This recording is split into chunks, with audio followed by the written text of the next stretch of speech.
शांति। सदैव याद रखो, बहुत गई थोड़ी रही। अब तो घर चलना है। इस चीची शरीर और दुनिया को भूल जाना है। বাবা বাচ্চাদেরকে মনে করিয়ে দিচ্ছেন যে সর্বদাই স্মরণে রাখতে হবে। তো কি স্মরণে রাখবো? অনেক সময় চলে গিয়েছে, এখন আর অল্প সময় আছে। এখন তো ঘরে ফিরে যেতে হবে। যেহেতু ঘরে ফিরে যেতে হবে, সেই জন্য বাবা বলেছেন যে নোংরা ছিছি শরীর আর এই দুনিয়াকে ভুলে যেতে হবে, তবেই আত্মা ঘরে ফিরে যেতে পারবে। कौन सा नशा निरंतर रहे तो स्थिति बड़ी फास्ट क्लास होगी। বাবা বলেন বাচ্চাদের কোন নেশা নিরন্তর বা সর্বদাই থাকলে স্থিতি খুব সুন্দর হবে। निरंतर नशा रहे कि मिरुआ मौत मलुका शिकार। हम मलुक अर्थात फरिश्ता बन अपने माशूक के साथ घर जाएंगे। बाकी सब खाला सोना है। अब हम इस पुरानी खाल को छोड़ नहीं लेंगे।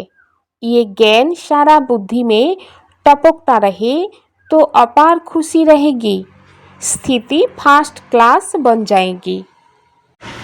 বাবা বলেন বাচ্চাদের স্থিতি খুব সুন্দর বানানোর জন্য নিরন্তর যেন এই নেশা থাকে যে কারোর পৌষ মাস আর কারোর সর্বনাশ, অর্থাৎ মেরুয়া মত মলুকা শিকার।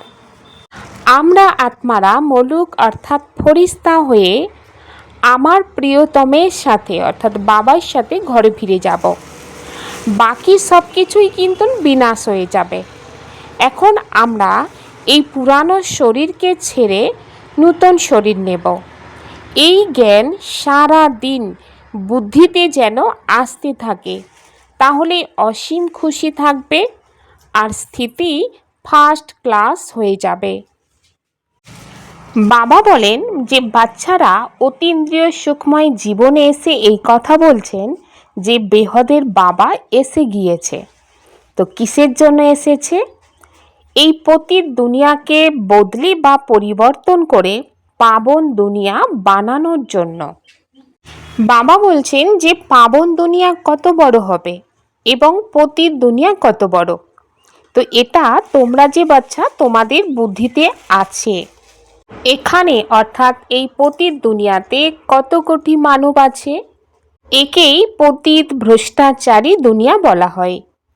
বা বলেন তোমরা মিষ্টি বাচ্চারা তোমাদের দিলেতে আসার দরকার যে আমাদের নূতন দুনিয়া কত ছোট হবে, অর্থাৎ ওখানে কত কম সংখ্যা আত্মা হবে এবং আমরা ওখানে কিভাবে রাজত্ব করব। আমাদের ভারত সমান কোনো দেশ হতেই পারে না। এটা কেউ বুঝতেও পারে না যে ভারত এক সময় স্বর্গ ছিল। হ্যাঁ, যে সময় স্বর্গ ছিল সেই সময় অনুসারে এখন এই ভারত কোনো কাজেরই না। কারো স্মরণেই আসেনি যে আমাদের ভারত সবথেকে উচ্চ এবং প্রাচীন, মানা পুরানো। তোমরা যে বাচ্চা তোমাদের বুদ্ধিতে আসে, তবে নাম্বার বার পুরুষার্থ অনুসারে আসে। বাবা বলেন যে দেখো এতখানি খুশি এতখানি সম্মান কি থাকে বেহদের বাবা যে এসেছে। बेहद का बाप आया हुआ है, कल्प कल्प आते हैं। माया रावण ने जो हमारा राज्य भाग्य छीन लिया है, वह हम आत्माओं को फिर से अपना राज्य भाग्य बाबा आकर देते हैं। হ্যাঁ, বেহদের বাবা এসেছেন।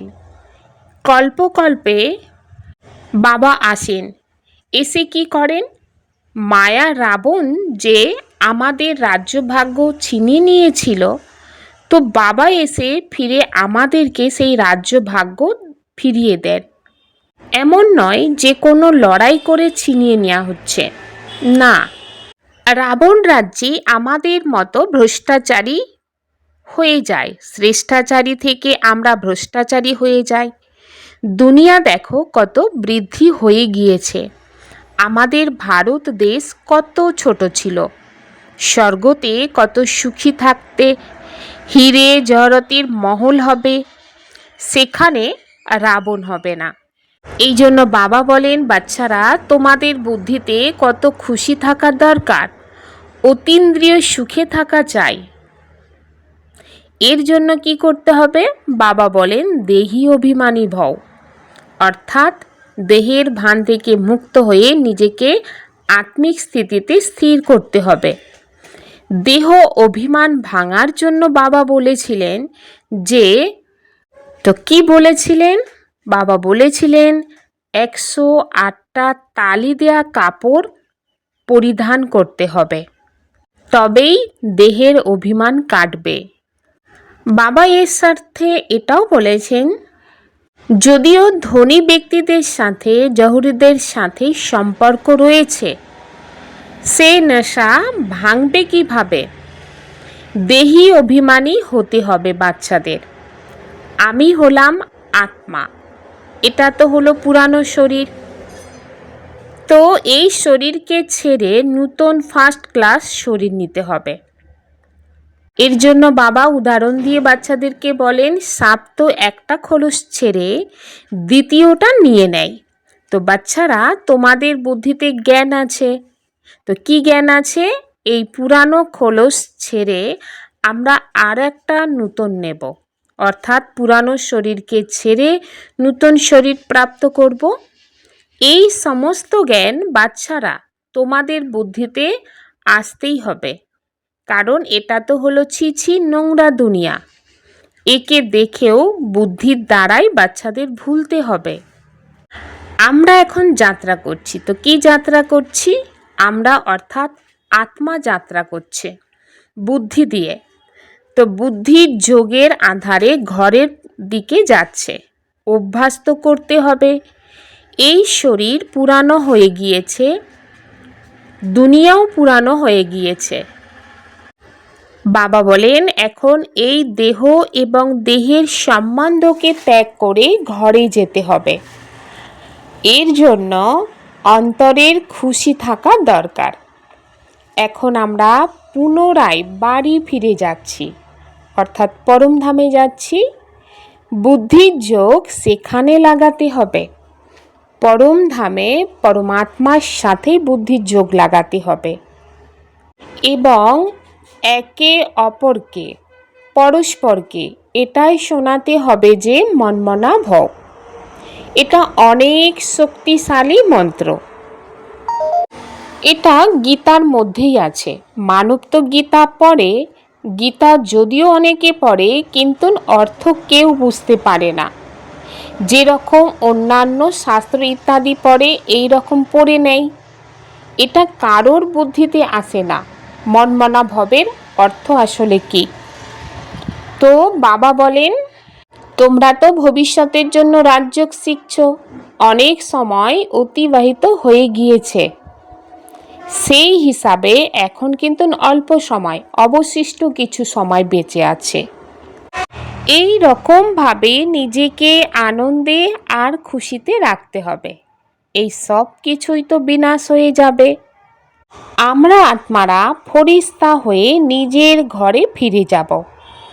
আত্মাদের পিতা পরমাত্মা বাবা এসে এই শিক্ষা দিচ্ছেন। है भी साधारण परंतु ऊंचते ऊंच है। बाप आए हैं बेहद का वर्षा देने, कल्प कल्प आते हैं। হ্যাঁ, বাবা তো সাধারণ পরন্তু উঁচার থেকে উঁচা, সেই বাবা এসেছেন বেহদের সম্পদ দিতে এবং বাবা কল্পে কল্পে আসেন। বাবা বলেন এটা হচ্ছে ছি দুনিয়া। তো বাবা বাচ্চাদের কতবার মনে করিয়ে দিয়েছে যে এটা ছি দুনিয়া। বাবা বলেন এইভাবেই নিজের সাথে কথা বলো। একেই বলা হবে বিচার সাগর মন্থন। বাবা বলেন তোমরা তো জন্ম জন্মান্তর শাস্ত্র আদি পড়েই এসেছ। হ্যাঁ, এই ভারতবাসীরা যত জপ তপ করে এসেছে, এতখানি মেহনত কেউ করেনি।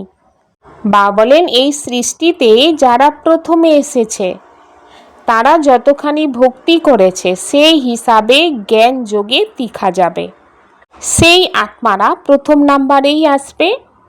হ্যাঁ, কারণ বাবা বলেন তোমরা দেখেছো যে কোনো কোনো বাচ্চা খুব ভালো পুরুষার্থ করে। तुम बच्चे जो इस रूहानी सर्विस में लगे हो उनके लिए तो बहुत अच्छा है। सचमुच भट्टी में बैठे हैं वह संबंध अटूट हुआ, और जो गृहस्थ व्यवहार में रहते ये सुनते सुनाते हैं तो पुरानों से भी तीखे जा सकते हैं। বাবা বাচ্চাদের এই কথাও মনে করিয়ে দিচ্ছেন যে বাচ্চারা তোমরা যারা এই রুহানি সেবায় তৎপর বা ব্যস্ত আছো তাদের জন্য তো খুবই ভালো, সত্যিকারের ভাট্টিতে বসে আছো, সেই সম্বন্ধ অটুট হয়ে আছে।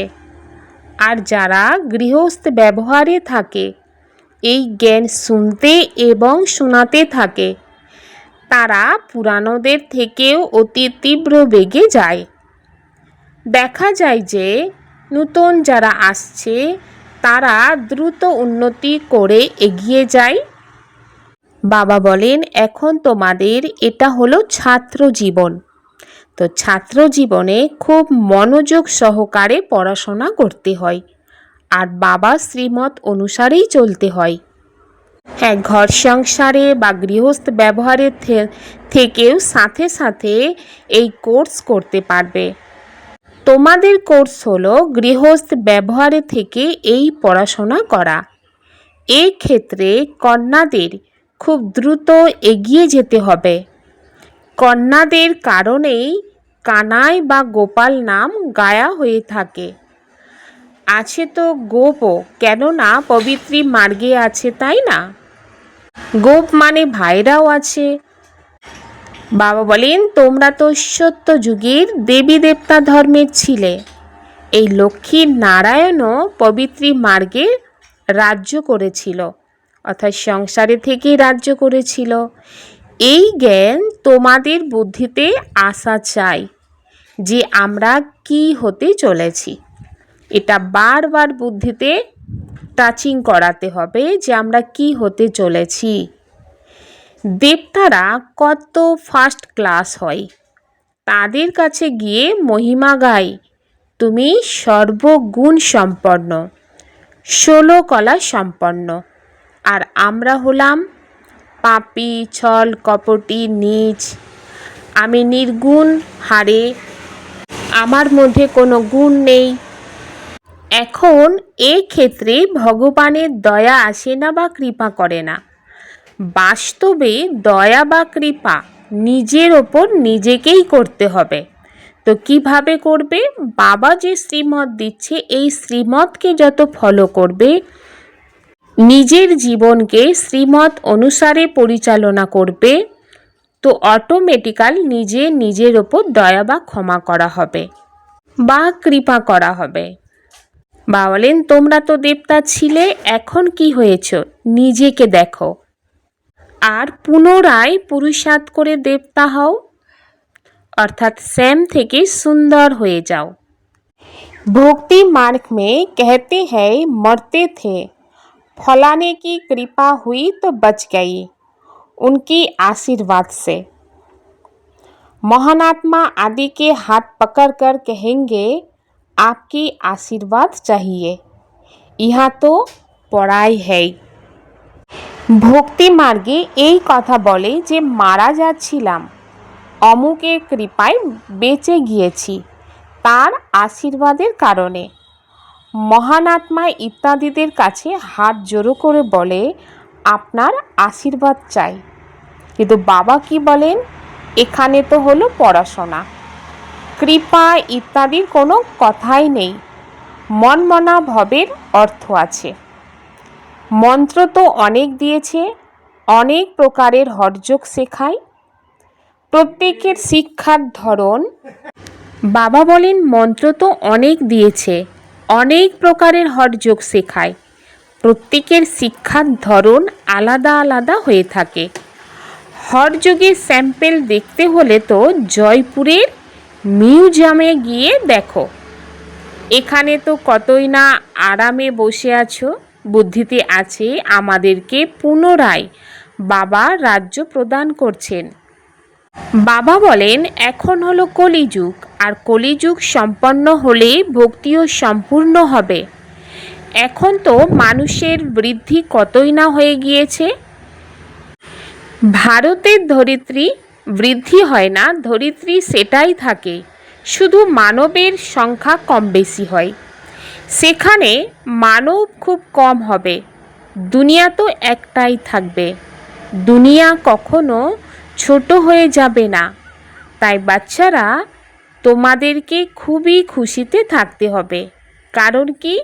কারণ আমরা যোগ বলের দ্বারাই নিজের রাজ্য স্থাপন করছি বাবার শ্রীমত অনুসারে। এর জন্য বাবা বলছেন বাচ্চারা একমাত্র আমাকে স্মরণ করো, তাহলে তোমাদের পাপ ভস্ম হয়ে যাবে।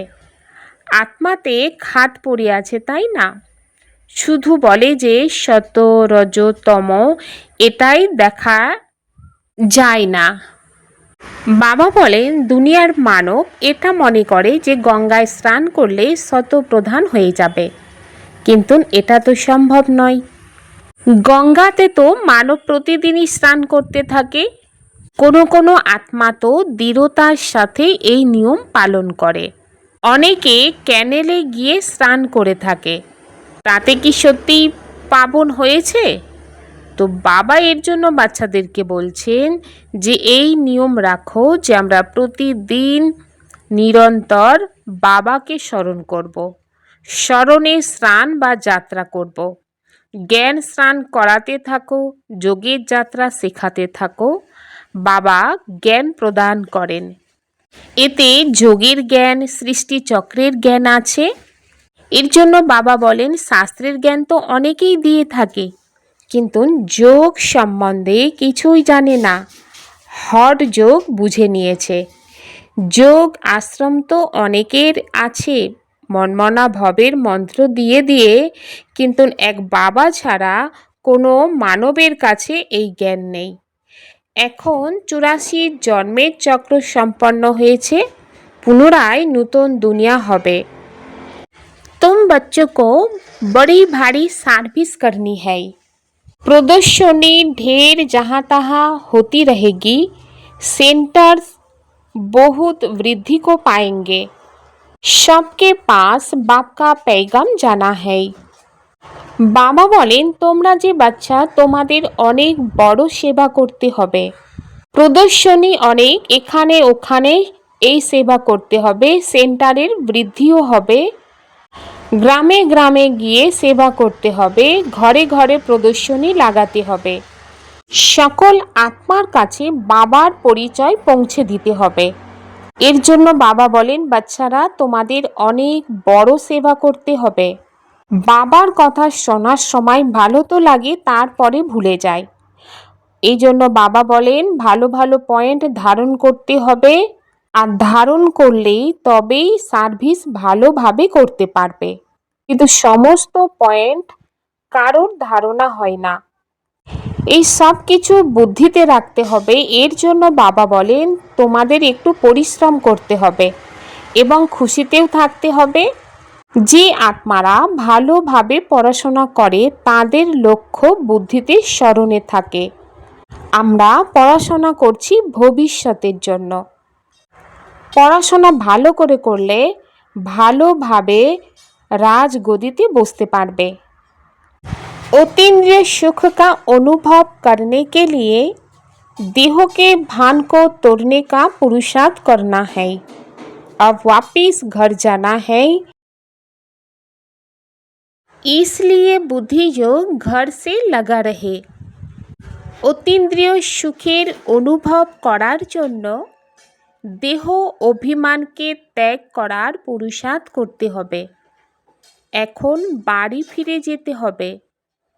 এই জন্য বাবা বলেন বাচ্চারা বুদ্ধির যোগ ঘরের সাথে যুক্ত করতে হবে।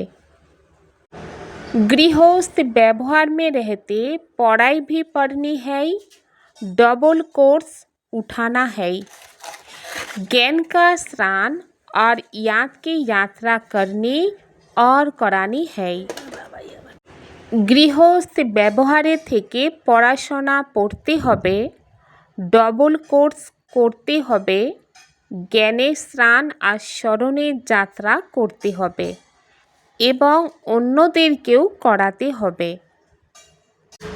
कोमलता को कमाल में परिवर्तन कर मायाजीत बनने वाले शक्ति स्वरूप भव। शक्ति स्वरूप बनने के लिए कोमलता को कमाल में परिवर्तन करो।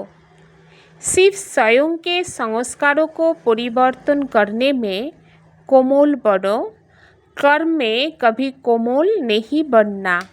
इसमें शक्ति स्वरूप बनना है। जो शक्ति रूप का कवच धारण कर लेते हैं उन्हें माया का कोई भी तीर लग नहीं सकता।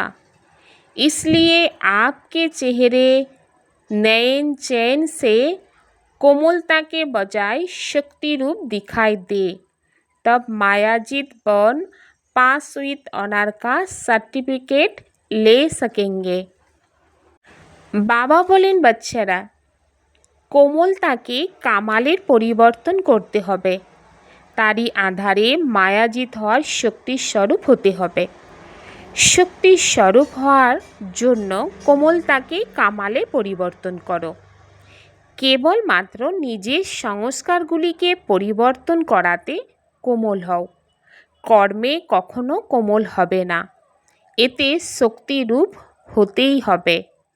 যারা শক্তিরূপের কবচ ধারণ করে নেয় তাদের ওপর মায়ার কোনো তীর লাগবেই না। এই জন্য তোমাদের চেহারা নয়নের দ্বারাই কোমলতার পরিবর্তে শক্তিরূপ দেখা যাবে। তখন মায়াজিত হয়ে পাস উইথ অনারের সার্টিফিকেট নিতে পারবে। त्रिकालदर्शी की सीट पर सेट होकर हर कर्म करो तो माया दूर से ही भाग जाएगी। বাবা বলেন ত্রিকালদর্শী সিটে সেট হয়ে সকল কর্ম করতে হবে, তাহলে মায়া দূর থেকে পালিয়ে যাবে। সদা অবিচল অনড় একরস স্থিতির অনুভব করতে হবে। যেরকম সাকার বাবা অক্লান্ত আর একরস স্থিতির এক্সাম্পল হয়ে দেখিয়েছিলেন, সেই রকম বাবা বলেন তোমরা বাচ্চারাও অন্যদের প্রতি এক্সাম্পল হয়ে দেখাও। এটাই হলো সার্ভিস বা সেবা।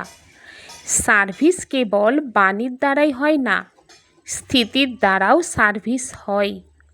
তো সময় অনুসারে এখন নিজের স্থিতি এক রস বানাও। ওম শান্তি।